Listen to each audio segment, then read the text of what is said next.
Lei a novembre dello scorso anno ha ricevuto una telefonata da Papa Francesco.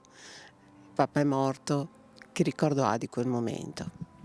Beh, ci ho pensato proprio ieri quando Davide mi ha dato la notizia della morte del Papa e sono stati pochi secondi ma molto intensi, è come aver ricevuto l'abbraccio da tutta la comunità che lui rappresentava e in un qualche senso ho anche percepito un grido di aiuto della serie aiutatemi ad aiutarvi, ecco, questo eh, però chiaramente è stato un momento molto intenso.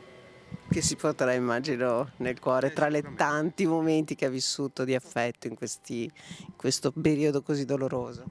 Beh sì, sicuramente sono quegli eventi della vita che ti portano a far riflettere e cercare di capire come poter in qualche modo dare un contributo.